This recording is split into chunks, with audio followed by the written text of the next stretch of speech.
We're so excited to see such a big crowd here tonight.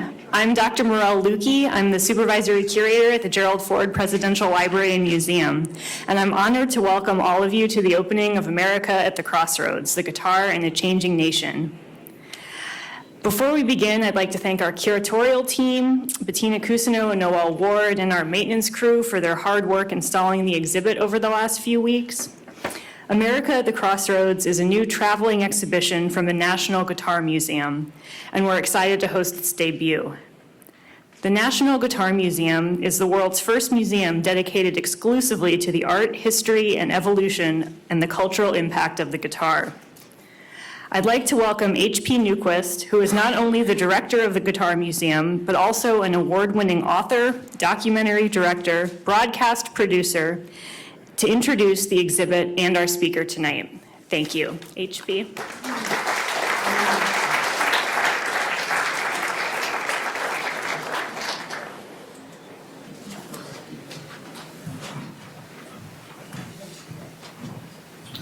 Hi, thank you, Morel. Thank you all for coming tonight. As Morel pointed out, this is the debut of America at the Crossroads. The National Guitar Museum has been in existence now for about a dozen years. We have produced a number of traveling exhibits, which have toured 50 different museums. This is our 51st museum. And it's also the first time we've unveiled America at the Crossroads. It's a look at the history of America through not only its most popular instrument, but also its oldest instrument. Guitars were brought over by not only the Spanish conquistadors, but also by the early English settlers. We take that history and bring it all the way forward to everything from its representation of protest music, or in protest music, civil rights marches, punk rebellion, teenage rebellion, all of the things that are associated with guitars. Hopefully you'll enjoy it. I'm not going to take up much of your time, but I will be upstairs at the exhibit afterwards if you have questions or you're curious about anything in particular that you see. So I'll leave all that pretty much to chance upstairs. Really, right now, though, I'm here to introduce Dick Boak. You've got programs. Dick Boak is one of the, if not the most notable historian of modern acoustic guitars. He definitely is in the top one or two. I've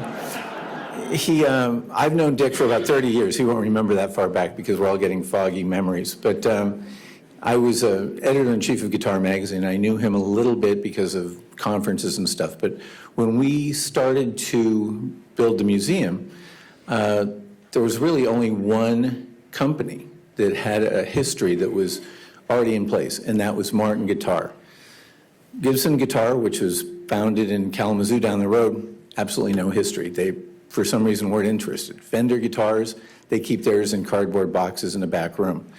Dick Boak created a world-class library that any university or any museum would be pleased to have on their premises. Everything that has transpired in the Martin Company over the last few hundred years, he's either got it or he's got a copy of it. So he's perfectly situated to talk about America, or the role that the guitar has played in America, because Martin is also one of the oldest family-owned companies still in existence in America. It goes back several hundred years. By way of personal comment, when I got into this industry 30 years ago, there were people at Fender and Gretsch and Martin and Gibson, and people said, you know, you'll be able to decide who the good ones are, who the good guys are. And after meeting Dick, they said, well, he's one of the good guys. And now, 30 years later, he is the good guy. So I'm pleased to welcome my friend Dick Boak.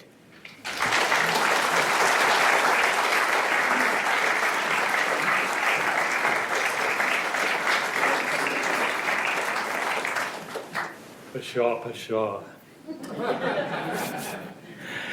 How do I follow that? Thank you for coming. You know, because of Harvey and because of my role in the company, especially toward the end of my 42 years at Martin, I was asked to start going out on the road to tell the story, and I looked up. I kept a roster of all the places I'd gone, and it's more than 140 events. across the United States and Canada and Europe and Japan and everywhere. And many of them were with Harvey, and those were the most special. And it's really a huge honor for me to be in this fabulous town, great, great town. Never been in what is this, Lansing? No. Grand Rapids. Fabulous town. My cousin lived in Ann Arbor and was with a rock band called the MC5. Do you ever hear of them? Kick Out the Jams? Et cetera. Yes, we talked about that at dinner. He was kind of a hero for me. I know it's a little embarrassing to even mention that, the name of that band, because they were a little heavy in the rock side. That's not what I'm about. I'm a little light on the acoustic side. So I guess I'll just start. I want to tell you a little bit about myself, just to give you some context. So when I was 6 years old, I was a strange little kid. That's me. And I was playing in the street with my neighbor, Richie Redline, and I picked up a bristle from the street cleaner, and we were flinging them across the street. And one of them backfired in my eye. And just like the James Bond movie, the red came down. I was rushed to the hospital, and they operated on my right eye. And they did a fabulous job, but I'm blind in this eye. And the result of that is that I had a really enhanced appreciation for the vision that I do have, so much so that I became, at a very, very early age, obsessed with vision and obsessed with fine detail. So I started drawing these little characters that, I probably did 50 or 60 more than these, but this is my greatest hits. I especially like the one of the guy with the umbrella, and it's raining under the umbrella. So I don't know what to say about this. The eyes are funny. I think that has something to do with my eye accident, but I was a strange little kid.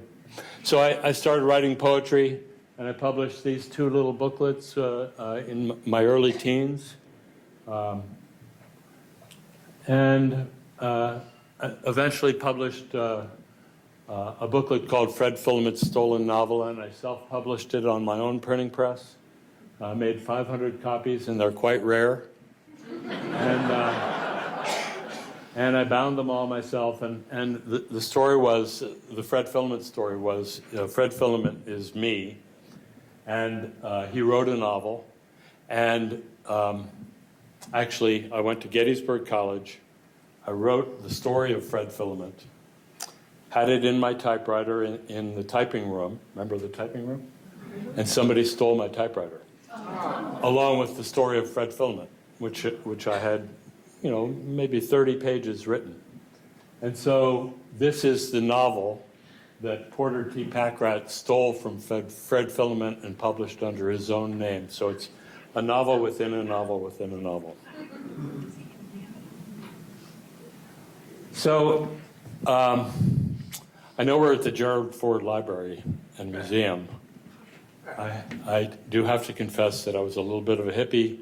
While Gerald Ford was busy being president, I was busy out on the West Coast, living at the Morningstar Ranch, one of the more famous hippie communes started by Lou Gottlieb, who was a member of the musical group The Limelighters.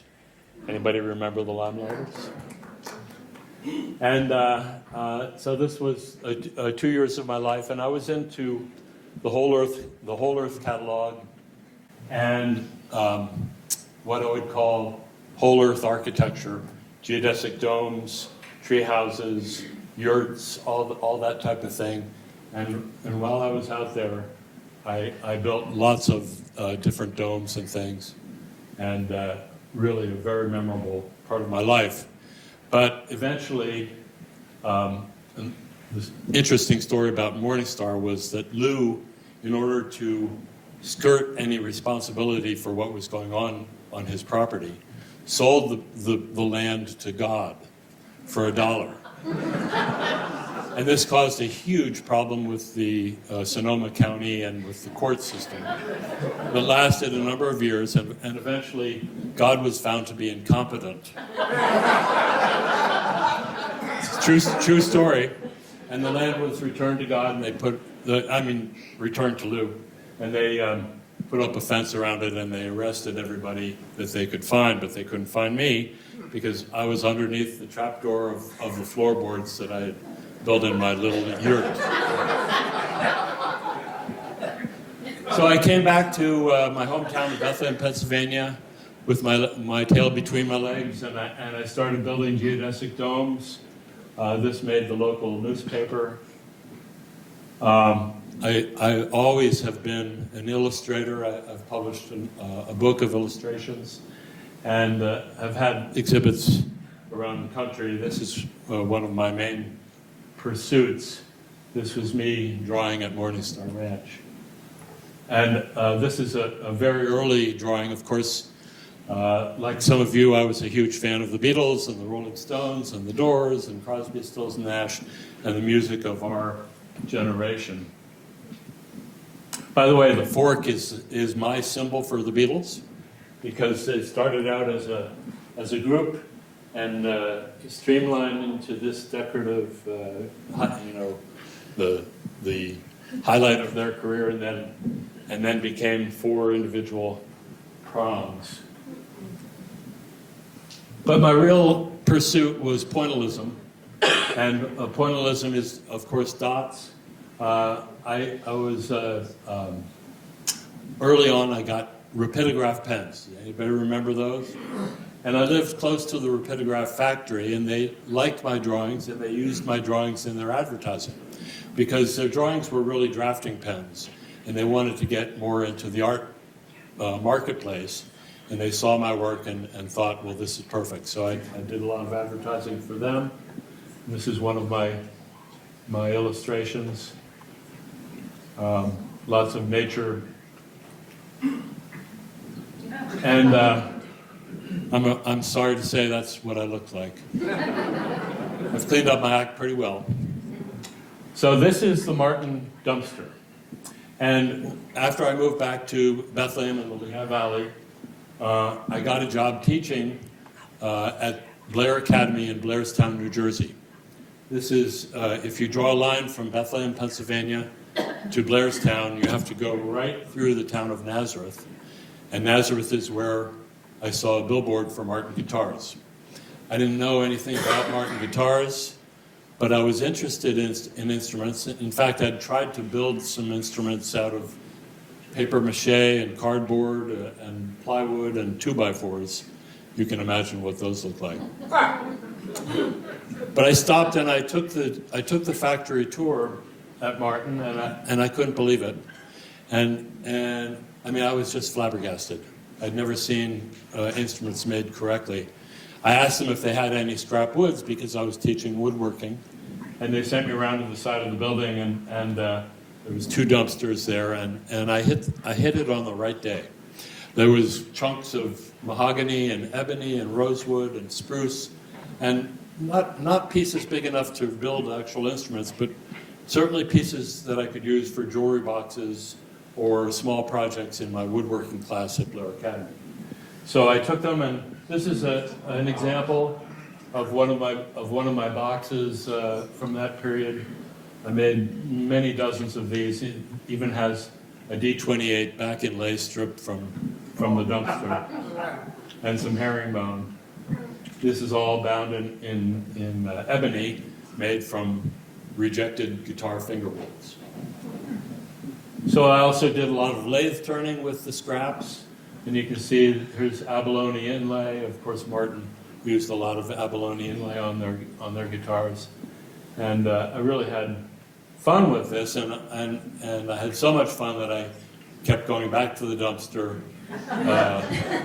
And it was a strange sight for Harvey Samuels, who was the foreman at the back door. to open the door and see me down in the dumpster, digging through, picking out things. And he said, so all the Martin employees, almost all of them, were Pennsylvania Dutch. Do you know what that is? They talk a little funny. And Harvey looked down at me and he called me the kid. And he said, well, what do you do with this stuff anyhow? And I had the jewelry boxes in the car, and I showed him a couple. And he said, well, what else do you do? And I handed him up some instruments that I had built out of the scraps. And these are the ones. They're not Martin guitars. They're very, in many ways, very crude.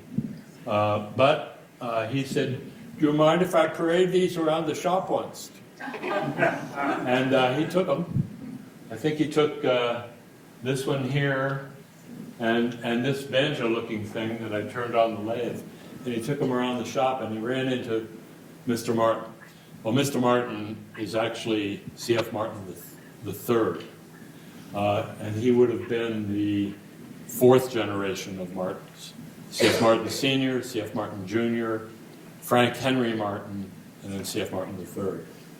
When I was in the dumpster, C.F. Martin III was, I think, in his mid-80s. And he had just an amazing lifetime and career, and was held in great reverence by the employees.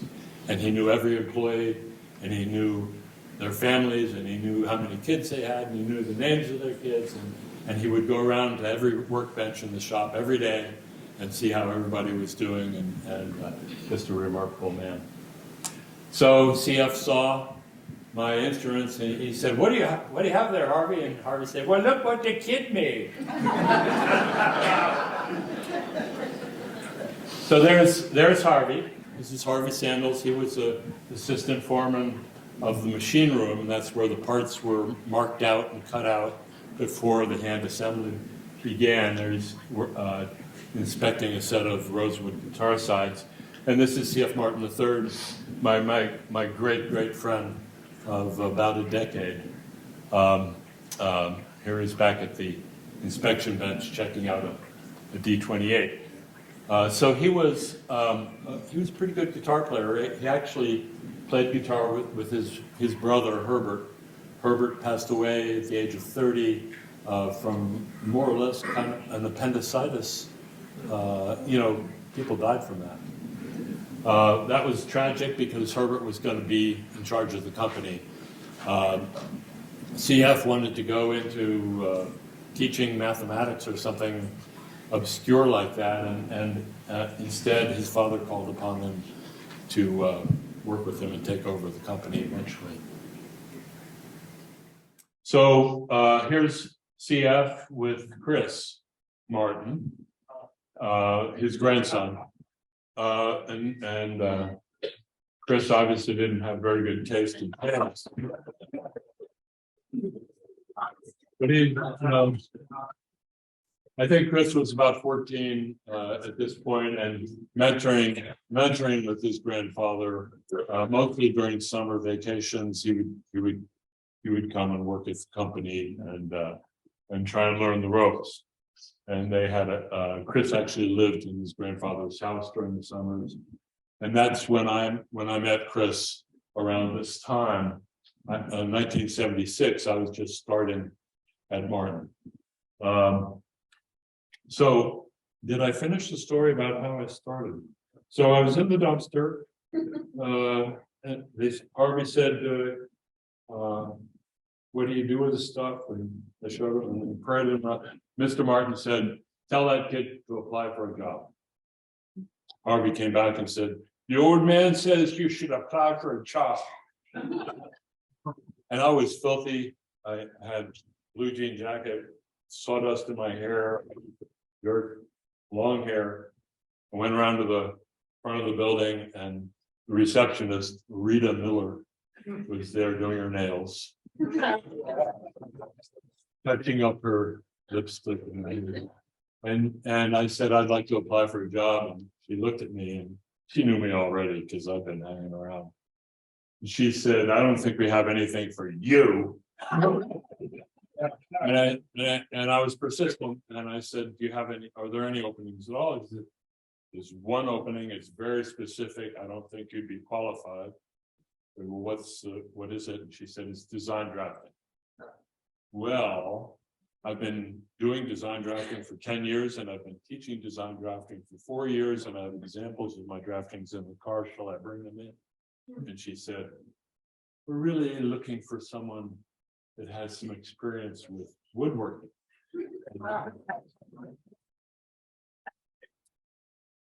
So I showed her the jewelry box, and she said, "That's very good, but we're really looking for somebody that has experience with guitars." And I had, "Here's 2 guitars that I made from your scraps," and the old man said I should apply for a job.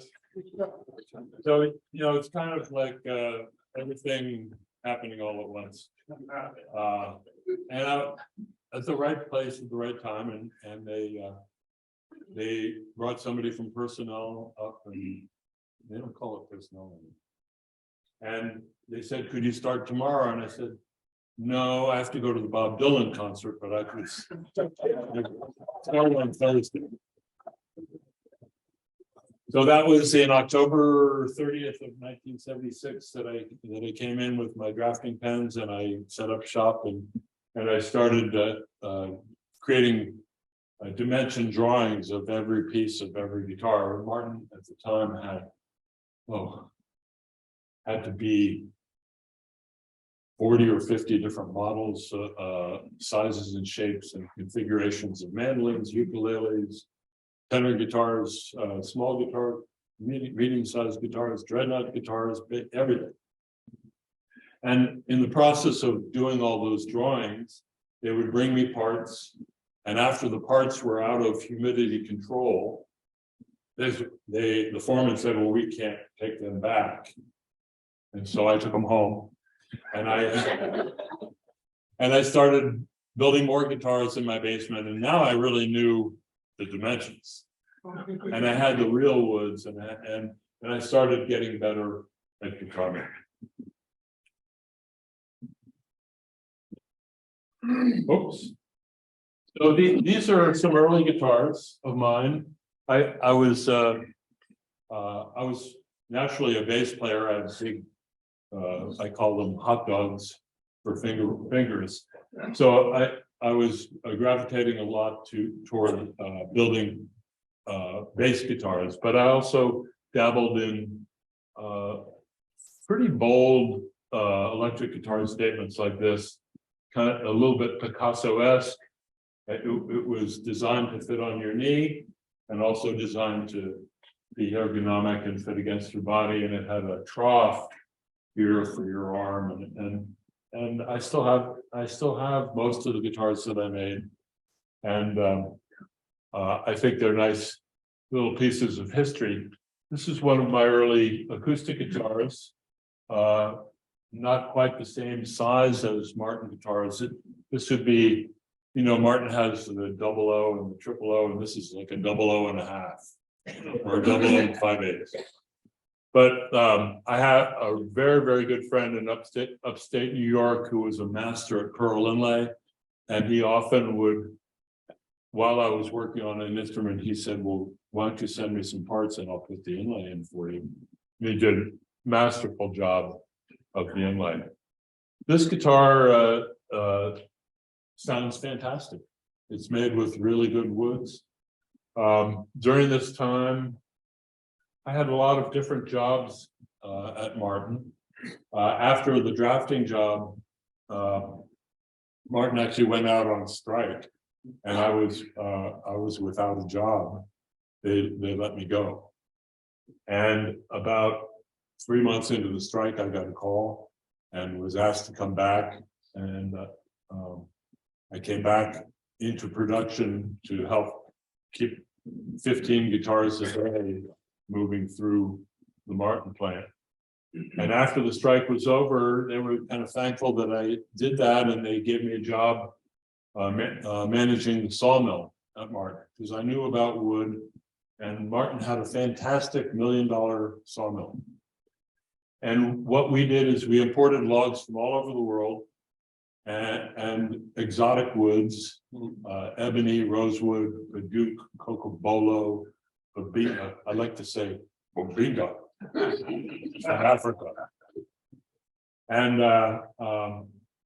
probably 50 different species of wood. And in making up a sample board of all the woods that we carried, I had some leftover pieces and made this electric bass with 126 pieces of wood laminated together. It created a puddle of glue on my floor that still exists.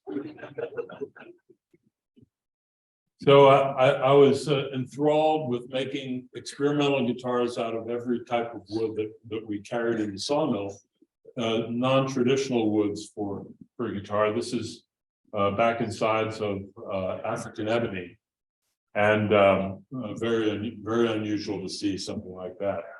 Ebony trees usually don't get much bigger than this, and so this was a remarkable piece.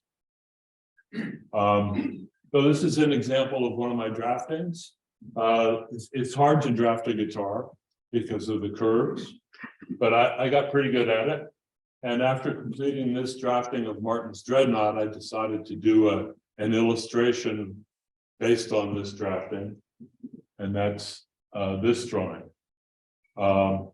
Martin liked it, and in fact, when I came back to apply for the job after I had been let go, I had framed one of these drawings and brought it in, and I said, I have a gift for Mr. Martin for CF III. And they went and got him, and he came out, and he always held his pants up like this. Some of you might know about that. And he came out and he said, haven't seen you around. And oh, Mr. Martin, I was fired. Well, that's not right. And the next day I was hired back. And the person that fired me was fired. There is justice in the world. If I had more time, I would tell you about the bumbling idiot that fired me, but that's a whole other story.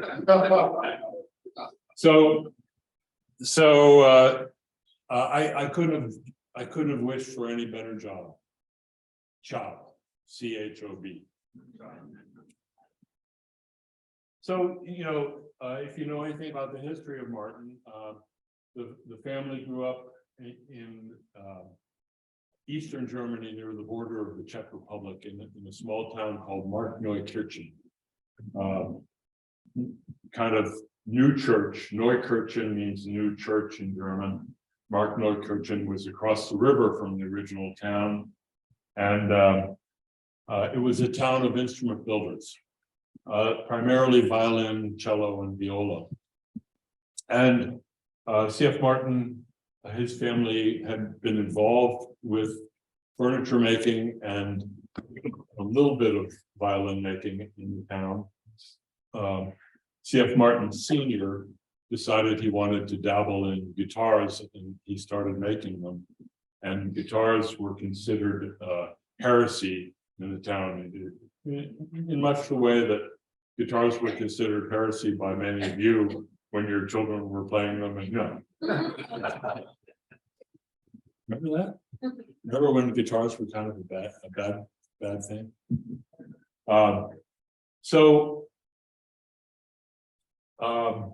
There was a violin makers guild that protected violin makers from anybody competing with them. And the guild basically forbade C.F. Martin Sr. from making guitars. So he packed up his family and his young child and emigrated to Bremen.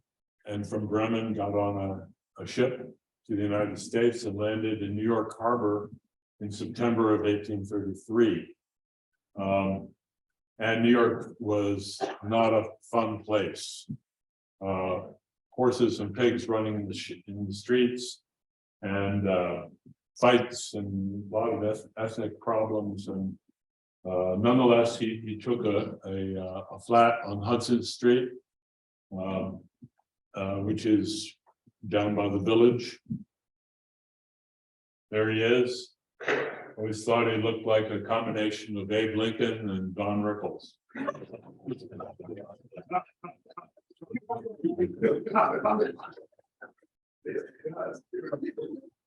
He was a talented fellow, though, and interestingly enough, there was a button shop next door to his house and workshop, and he went next door and he got mother of pearl and abalone button blanks, and this is one of the very earliest guitars that he made in 1834, called a presentation model.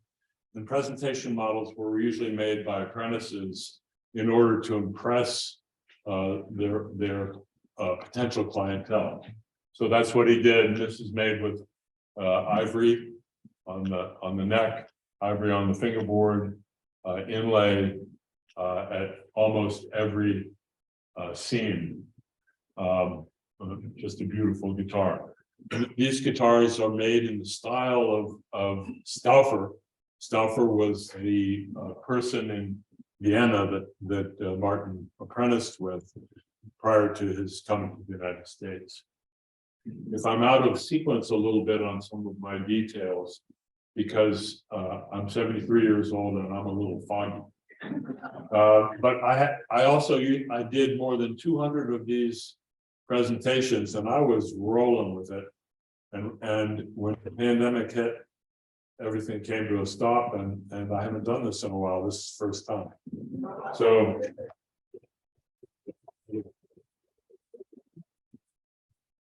thank you, Harvey, actually.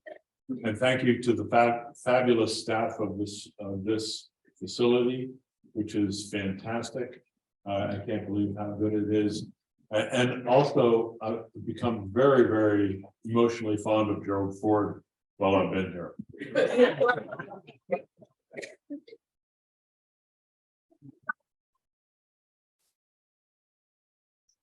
So here's CF with his young son, CF Jr., and their little baby daughter, Amelia, and Ottilie. We at the company, we call her Attila. She was actually a tough cookie. She was a harpist, a really excellent musician. So they settled in to New York for 6 years, and here you can see another example of the Stauffer influenced style of guitar that he was building in New York City. Mrs. Martin was very unhappy in New York. She missed her homeland. She missed the language. Nobody spoke German. There were people that spoke German in New York City, but she really missed her homeland. She almost convinced CF to move back, but instead she was invited to Nazareth, Pennsylvania, which was a thriving German community where everybody spoke German. She spent a couple of months there, and she had a friend that lived there.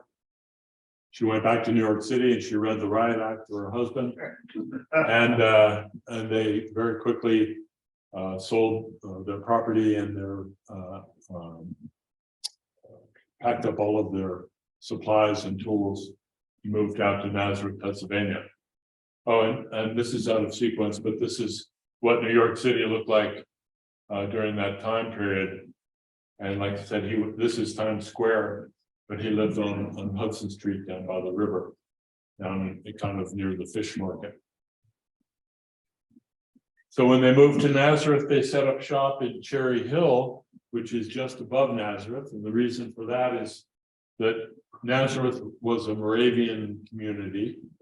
The Moravians were exclusive. They had a commune more or less, and they didn't allow anybody that wasn't Moravian within the bounds of their little town of Nazareth. And so he set up shop north of Nazareth.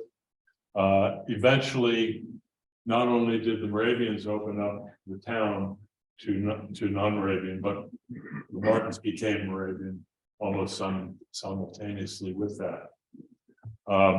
So this house still exists. just north of Nazareth. It's only about 2 football fields away from where I live. It's no longer owned by the Martins. It now has vinyl siding. So during this time, a very, very creative time for C.F. Martin Sr. So the typical bracing patterns of the day would be fan bracing, which is typically used in nylon string or classical guitars, Spanish guitars.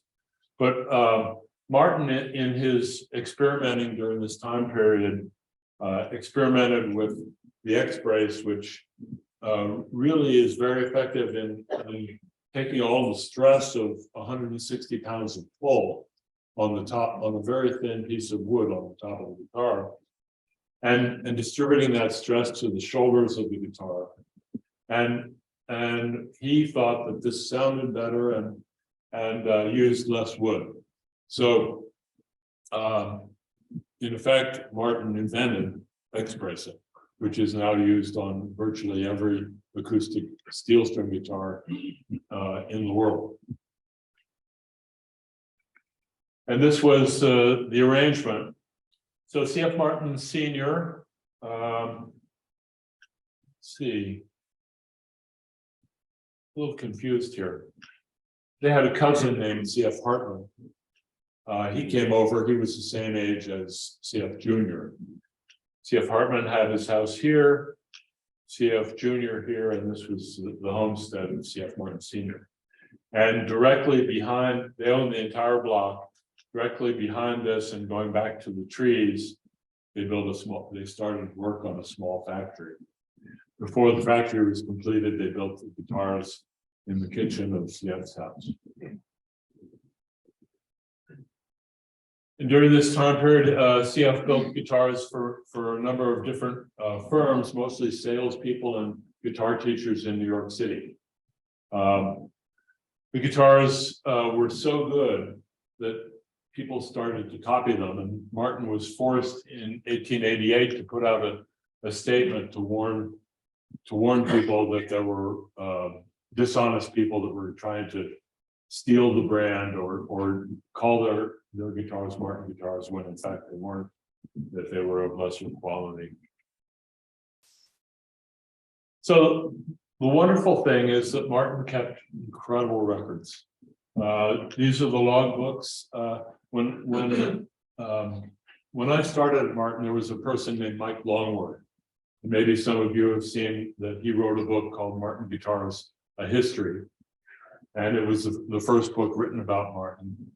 And he used these log books to compile a fairly early, kind of naive record of Martin's history. So when Mike retired and moved to Kentucky, I took over as de facto archivist for the company. And the problem was that there was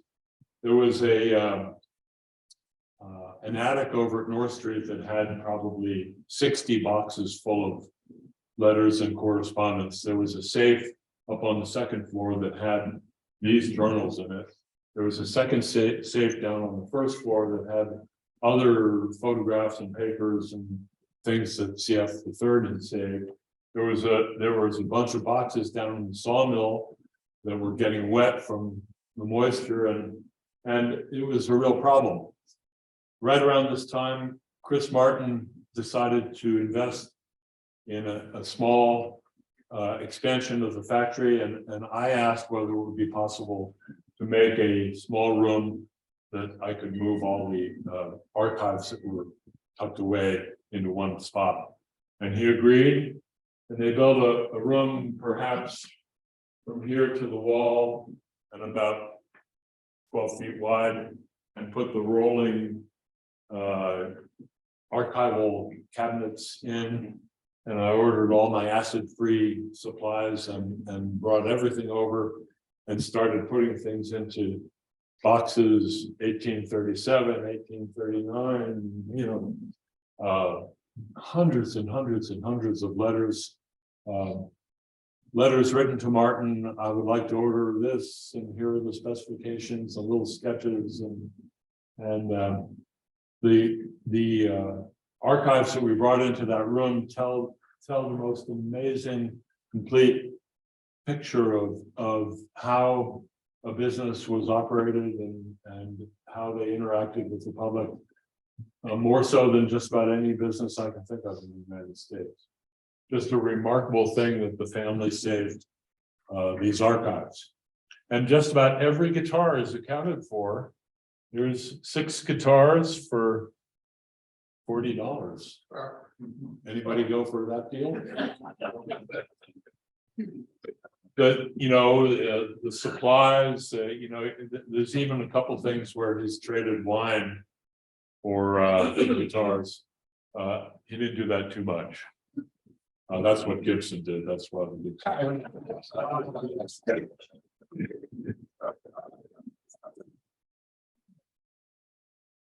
So these are the typical guitar players of the time period with the Stauffer models.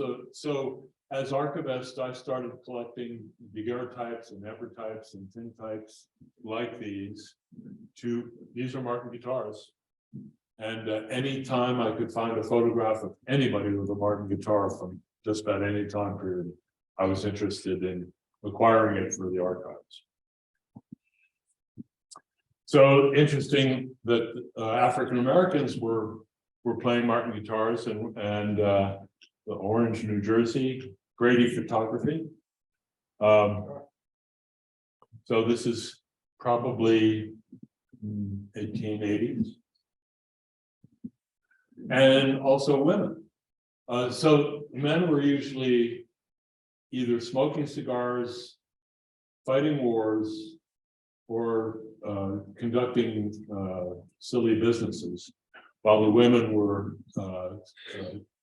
doing watercolors, writing poetry, and becoming virtuoso musicians. I prefer the women. This happens to be a very, very high-end Martin guitar with an ivory bridge and pearl inlay, one of the very early style 45 instruments. And I don't know what this is. I mean, it goes without saying the piano was very popular, but the problem with the piano was it wasn't very portable. Oh, and there's his guitars over there. So these are all photographs collected from the archives. This is C.F. Martin Jr. Lived a fairly short life. He could be credited with bringing the Industrial Revolution to Martin. With C.F. Martin Sr., everything was done with hand tools. He brought in this array of machinery that lined up in a row and had a leather belt that ran across the ceiling with pulleys, and each machine could be engaged by pulling a lever, and that would engage the leather belt, which was run by a steam engine that ran from outside the building. And so a table saw, a shaper, a drill press, a bandsaw, that's about it. He did a good job at that, but he died early, and he left the business in the hands of his young son, Frank Henry, who was 20 years old at the time that he inherited the business. So I had mentioned that the parlor guitars, the small guitars that Martin made, were especially popular with women. And this is the Alcott trio that was probably one of the most famous musical groups of the time period. This is around the turn of the century. Well, Martin D18 here, typical musical group. This is an accordion. We don't find that in the Martin building.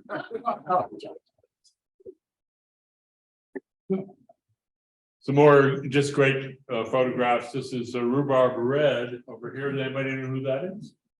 That's Les Paul. As a young man, so he was a part of the Cumberland Ridge Runners, which their main guy played the Martin D-28 herringbone. And this is one of the earliest photographs that we have of the Martin factory. This is upstairs on the second floor, where the 00 size 12 fret bodies are assembled, the backs. Great photograph. 1925, the Hawaiian guitars and the ukuleles took off. In fact, in 1 year, in 1926, Martin made some 70,000 ukuleles. And without that business, Martin probably wouldn't have made it through some very, very difficult years. This is an Alcoa Hawaiian style guitar, which would be played on your lap with strings high up the neck with a glass bottle. And here you can see the ukuleles. And this was the entire workforce. This is 1919. So here's Frank Henry Martin, the third generation. Here's his son, CF the third, who hired me, and his ragtag group of craftsmen. Each person had especially some people. Well, I know that this guy, he was drinking the wine that CF traded for him. He was in charge of machining parts, and this guy was making necks, and this guy was putting bodies together. Everybody had a specialty, and that's still the case at Martin. This was the company, the building directly behind those three houses. This is Frank Henry Martin. In later years, he lived a long and fruitful life and saw the invention of most of the important sizes and shapes of guitars that are used today, including the orchestra model and the really famous dreadnought. And during his tenure, he started making mandolins to compete with other companies like Gibson in this bowl mandolin market. And Martin made beautiful, inlaid, pretty expensive mandolins. And then the ukulele craze really, really took off. You know who this is? This is Cliff Edwards, the voice of Jiminy Cricket. He was a great, great ukulele player. Here he is in later years. George Harrison was a great advocate for the ukulele. So now that they've added ukulele to the sign, along with mandolins, and given the building a coat of paint and a brand new car. So maybe you know about Iz, a very famous ukulele player. He's deceased now, but he really did a great job in resuscitating ukulele popularity. And Tiny came to Martin. I took him to lunch. He was a piece of work. We actually we have Tiny Tim's ukulele in our museum, and it's pretty special to have that. So the building, here's the homestead. Here's the original factory. When the ukuleles happened, this part of the building was built in an L shape. And then in the mid-1920s, it was expanded again because of ukuleles. And this is the North Street plant, pretty much as it stands today. And all of the workers. Here now you can see after 1930, the dreadnought guitar, which is really what everybody considers an acoustic guitar to be, being built, and quite a lot more workers making instruments. The wood was kept up in the ceiling where it was warm in these racks. And that's how the wood would season and dry and get ready for the construction process. And this is the whole, well, actually, these are the smokers. And interestingly enough, this is Earl O'Malley, and he was working when he was the foreman when I started in 1976. This is Jimmy Rampula. These were great craftspeople that spent their whole career just making some of the greatest guitars.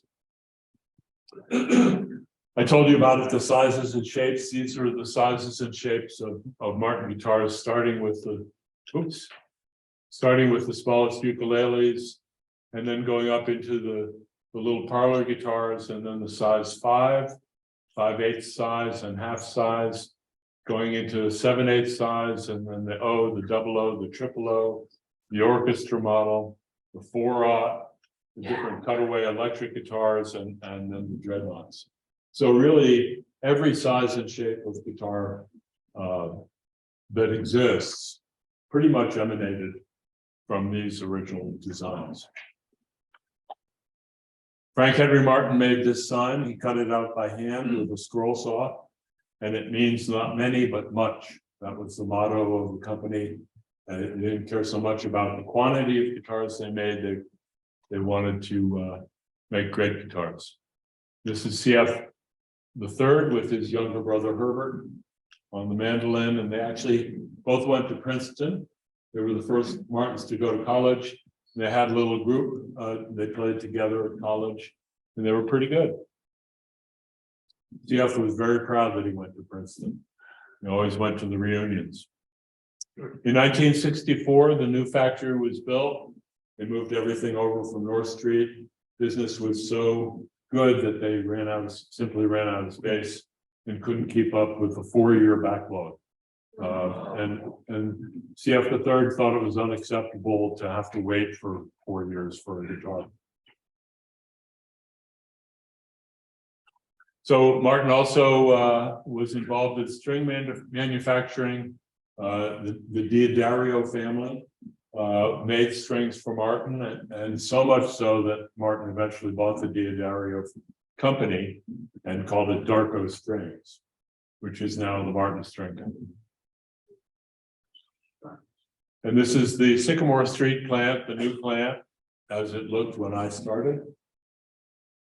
I was really fortunate to play a big part in an incredible exposition at the Metropolitan Museum of Art, early Martin guitars. And it was just fantastic. I mean, the greatest museum in the world aside from this.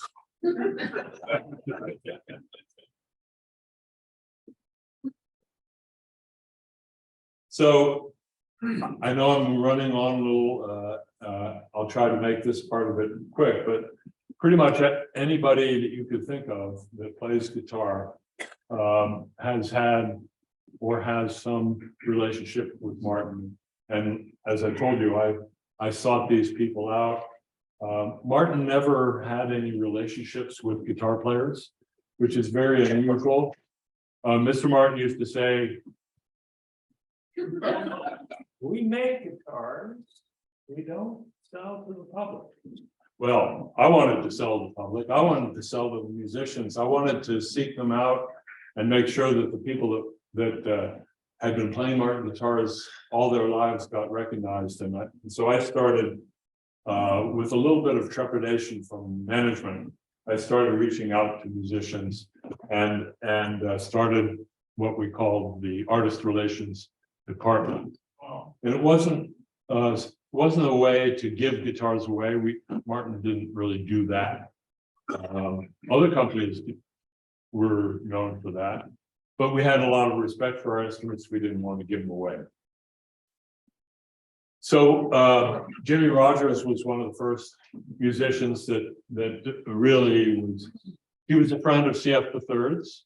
CF was a huge fan of his. In fact, CF met him in Washington, D.C. on a train station and delivered this very famous Martin guitar to him in Washington, D.C.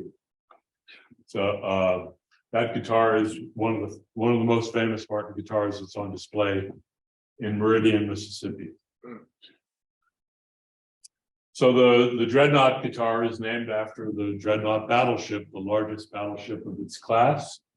CF III was a history buff and loved the name. The early Dreadnought was made for this musician in Hawaii whose name is Kilakai, and he played on his lap with a slide. And this was his guitar, and this was Martin's early attempt at taking this original idea and making it into the Dreadnought. Gene Autry really did a great job popularizing Martin guitar. Everybody that saw Gene Autry wanted to play Martin guitars and be a cowboy guitarist. So people like Johnny Cash and Hank Snow and Hank Williams saw Gene Autry and were inspired by him. There's Roy Rogers. Can you tell which one is Roy? Very famous and valuable. Roy's Martin guitar sold for $1.8 million.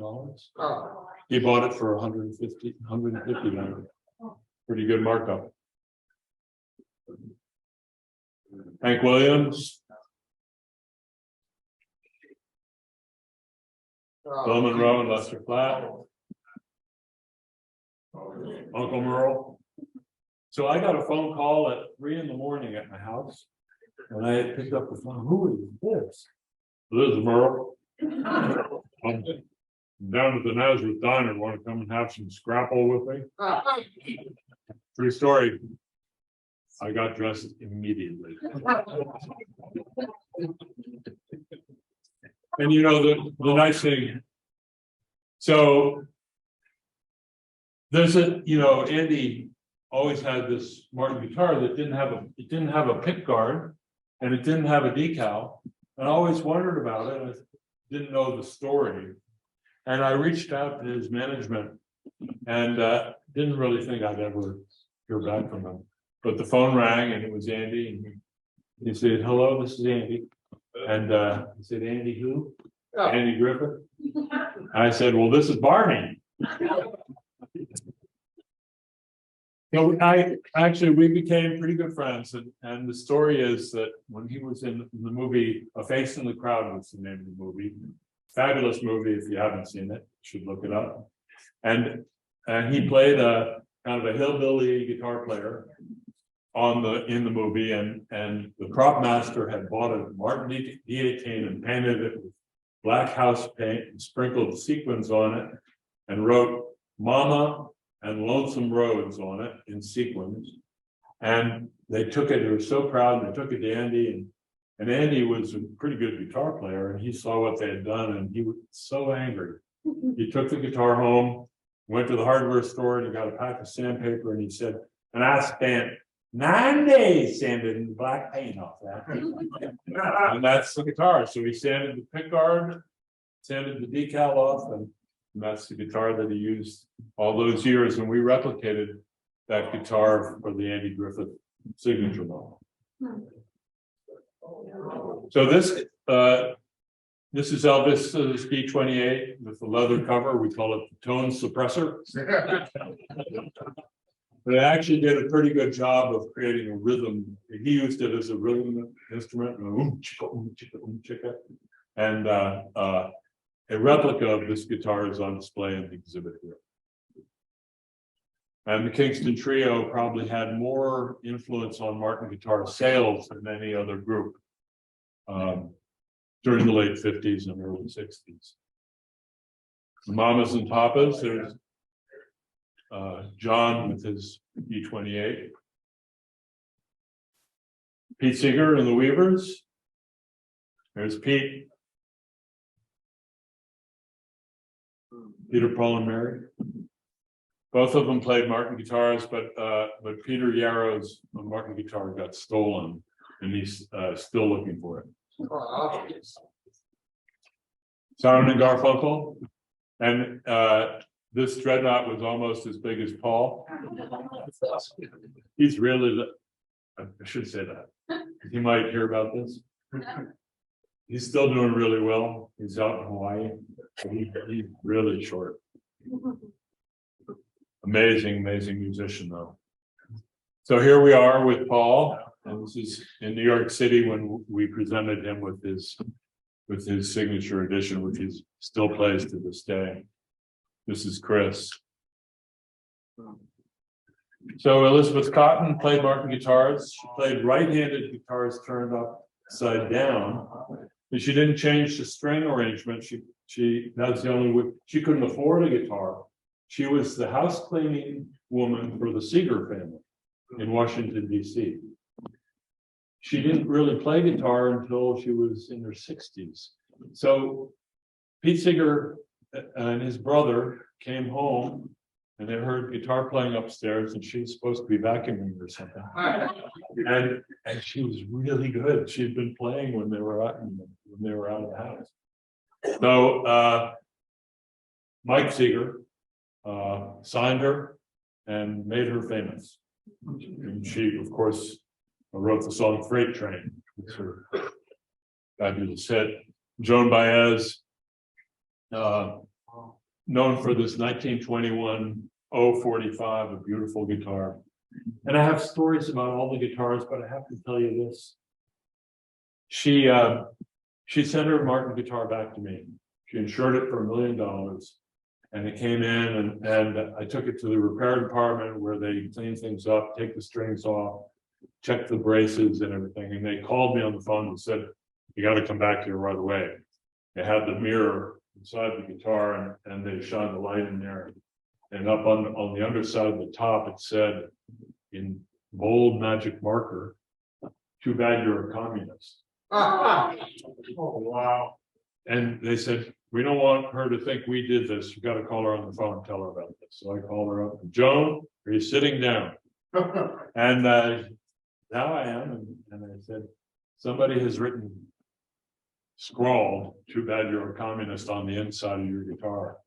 And there was dead silence for about 15 seconds. And she broke into laughter. She thought it was the funniest thing she ever heard. So it turns out that she had a repair done in San Francisco by this guy that she could tell he didn't like her. You know, he didn't share her politics. And she's pretty sure that he's the one that did it. We made a replica of this guitar for her. As a matter of fact, she's here with the replica. And on the underside of every guitar top, I put a little label backwards so you could read it with a mirror. And we put the mirror in the case too. Too bad you're a communist. John Sebastian of the Love and Spoonful, and here he is at Woodstock. Fantastic friend, amazing musician. And Johnny Cash, and I've got a lot of Johnny Cash stories. Same kind of deal. Marty Stewart called me up, and not Martha Stewart, Marty Stewart.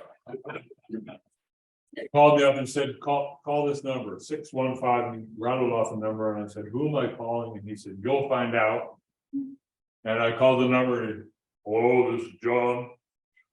I said, "John who?" "John Cash." "Who's this?"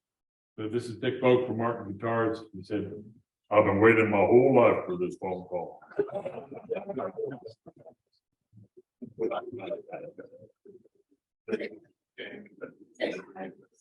And I played a number. This is a little 0018, I'm sorry. This is one of the first guitars that he had as a young boy, and he still has the guitar. Woody Guthrie, his inspiration. Bob with a D18, Bob with a little 000. He's not exclusive to Martin guitars, but he certainly has played Martin's all his career. Robbie Robertson. And actually, he said that he told me that he had the idea for a song. He had kind of the melody, And he had a legal pad and he wrote a pulled into, and he couldn't figure out where he was pulling into. And he looked inside the guitar and he saw Nazareth PA in the back and he said, pulled it into Nazareth, and the whole rest of the song wrote itself in 5 minutes. Jimmy Buffett, he calls, this is an 1800s Martin with ivory pegs, and he calls this his most prized possession. Joni Mitchell with her D18, most of her recordings, her famous recordings were done with this guitar. Roger McGuinn of the Byrds, in fact, almost all the Byrds played Martins.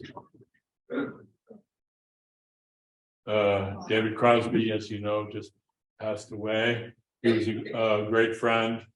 I worked with all 3 of them on signature models. There's really good stories about every one of these, but I can't keep you here for 3 hours, so I'm going to move pretty quickly. But great memories of David. Stephen Stills, we did the Ted Koppel ABC Nightline show with Stephen, called the American Stradivarius. That was great. And here I am explaining life to Graham Nash. Neil Young was jealous of what we did with Crosby, Stills, and Nash, so we did something with him as well. Ian Anderson of Jethro Tull, he liked these small-bodied guitars. Jim Croce. Jim actually borrowed this guitar from his best friend and recorded most of his albums with it.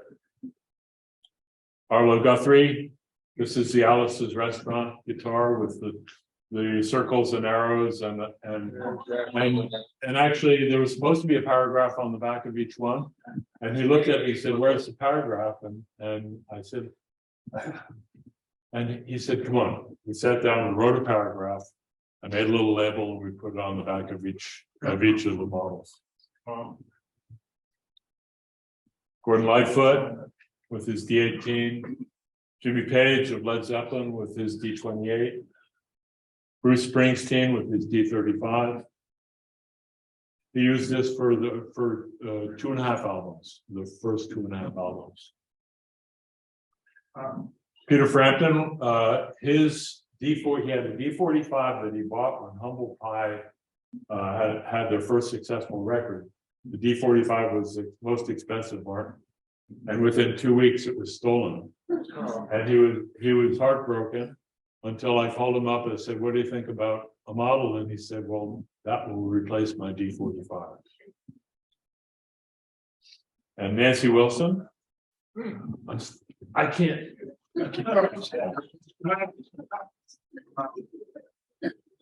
I confess I fell in love with her. It never went anywhere though. Dave Matthews with his signature model. And Chris Martin, not our Chris Martin, but their Chris Martin of Coldplay. Mark Knopfler of Dire Straits, who my favorite guitar player.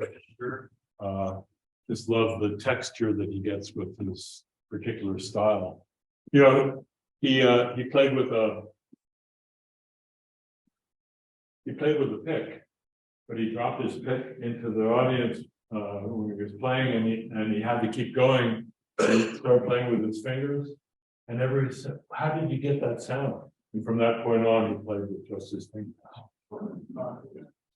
So the Beatles, of course, played Martin guitars. There's John from Hello Goodbye with a D28.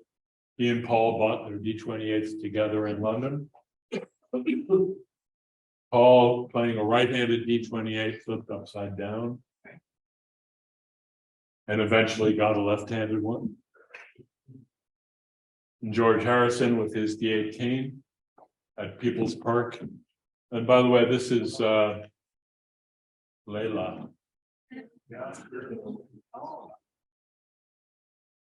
George Martin,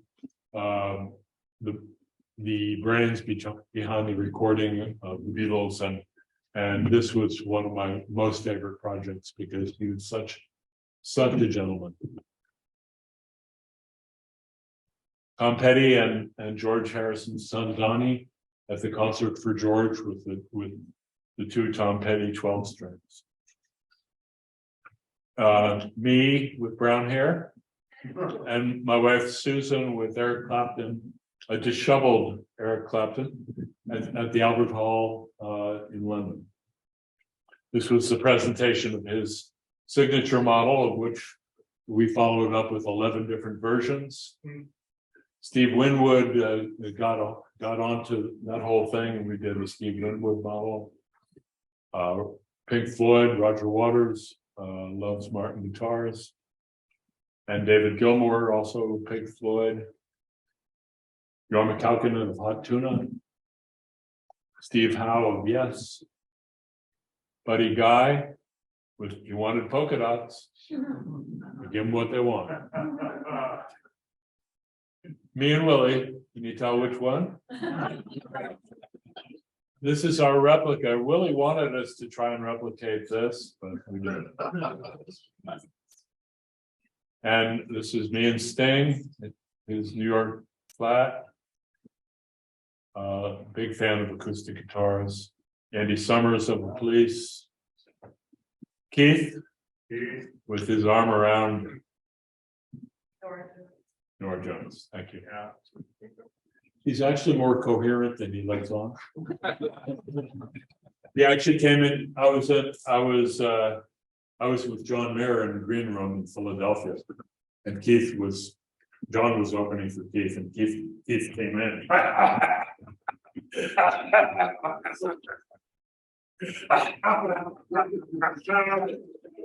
And that was it.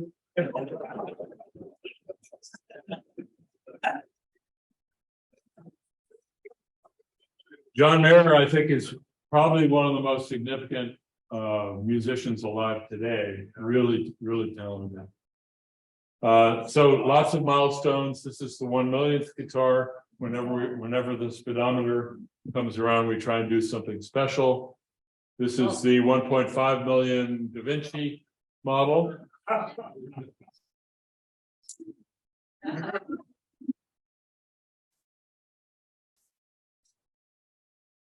And this is the 2 millionth guitar based on the passage of time. This isn't my taste.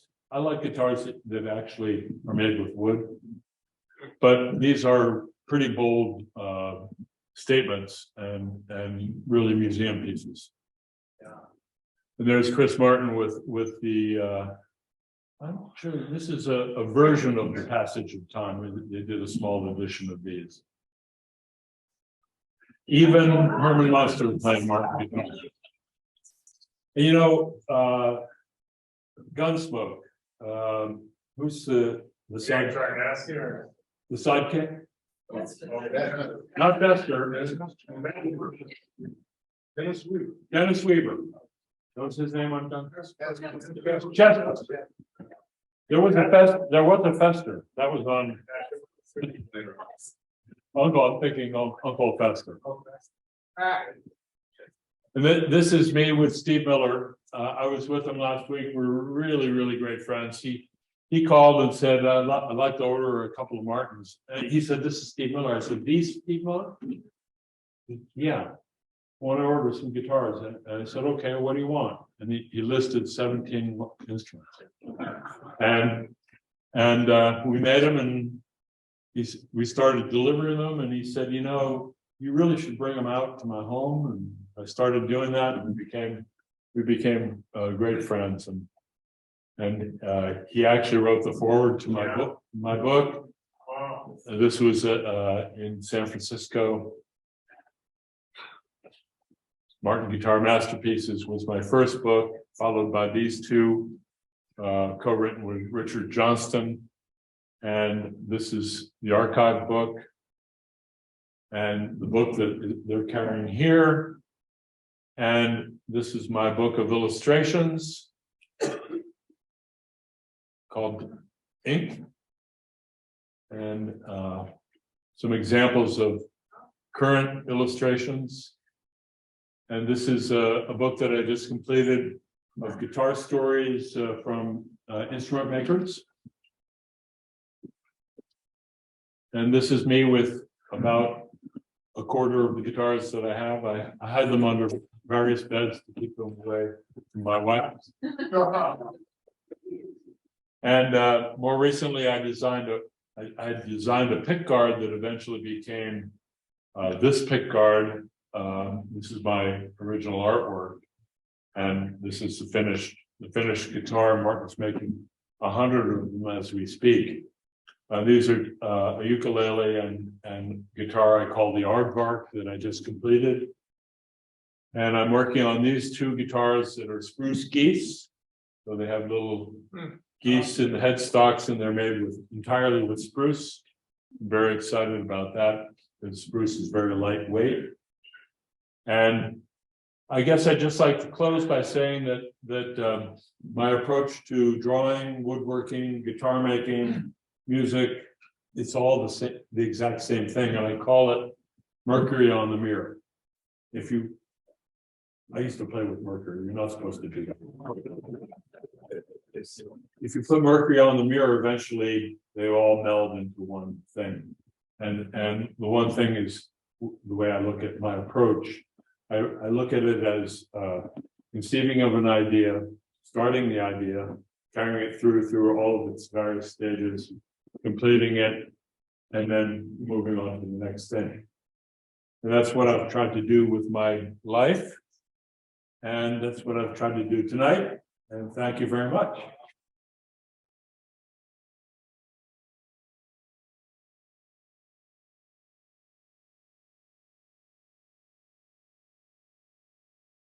Can you tell us a bit about the oldest Martin still around that's still playing?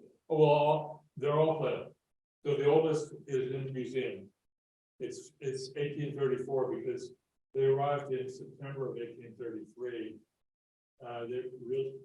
There aren't any instruments that were completed in 1833, but there is that first one of the thing, and Mr. Martin saved that one. See, he passed it on to his son, and when I became friends with CF III, he had it hanging in his den using one of those stick-on, and it fell. It fell, and we had a craftsman. Goddamn, it's pretty good. We have a craftsman at Martin named Donald Deck who took the guitar, and you can't tell anything that happened. It's all horrible, and it's strung to pitch with real gut string, which is what would have been used. I noticed in Harvey's write-up, it said goat intestines. That's what the strings were made out of, right? Harvey? Yeah. Yeah, that's an attractive thought. Thank you for that. Yeah, it's all the Martins we had were playable. You know, if they weren't, we'd fix them up and make them. Thank you. Anything else? Back in the probably you know better than I would, probably in the 60s, probably 70s. There was an influx of guitars into the United States from all over the world that really dropped the price of guitars and Sigma. pardon? Sigma was one of the brands that Frank Martin, who was CF III's son, Chris's father, saw an opportunity. We had a Japanese distributor. They said they really wanted to make copies of Martin's in a lower price range. And so they were brought in under the Sigma name. And there was a high-end version of them called Sigma Martins. And that was partly made in Japan, partly finished up in the Martin factory. And there were other brands that Frank Martin bought, Goya, Levin, Eglin, and all of these, and Taram, which was veterinarian software. And there was a drumstick company, and there was Fod's drum company, and these were all acquisitions of Frank Martin. the 5th generation, and they're all gone, except for Darko Strings, which was one great thing that he did. But these were all distractions, and they took Martin's eye off the ball a little bit. The guitars from that period are still very good, but I can't imagine how good they would have been had we not been distracted by Frank Martin. So he was kind of the black sheep of the family, and his son Chris took over, and from that day on, things got back to the way they should have been. So was that a reaction to the kind of the price of guitars and even the quality of guitars really coming down because of this influx? What did Martin, I guess my question is, what did Martin do, if anything, to kind of counteract this influx of low quality guitars coming in the United States? There's always going to be a market for guitars that is cheaper than what Martin offers.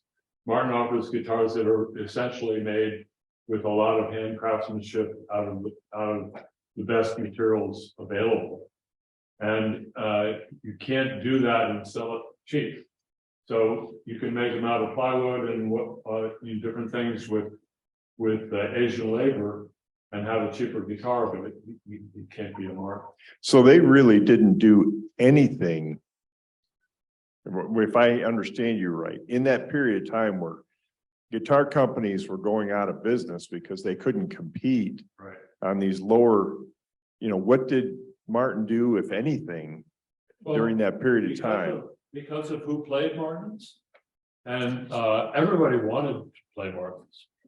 I wanted a Martin, and if I couldn't afford one, I would want something that looked like a Martin, and after I had something that looked like a Martin, I still wanted a Martin.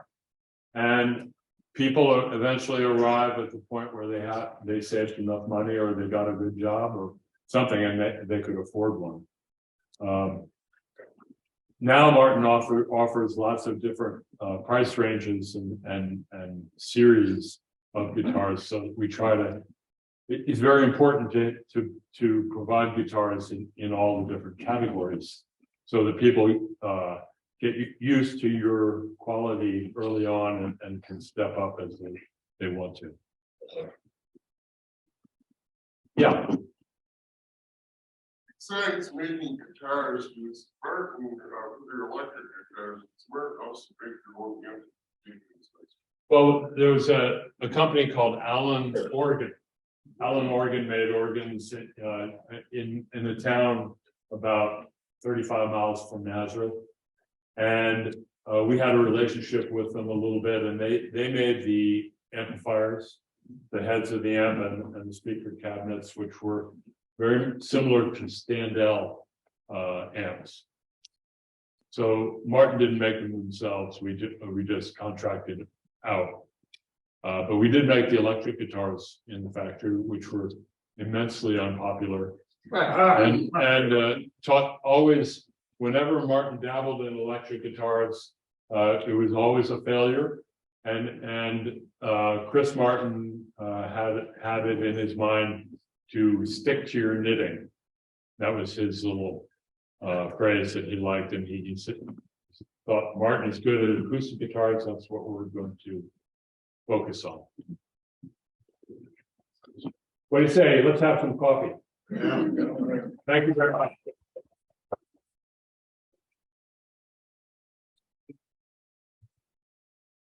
Not yet. Whoa back there. Wait a second.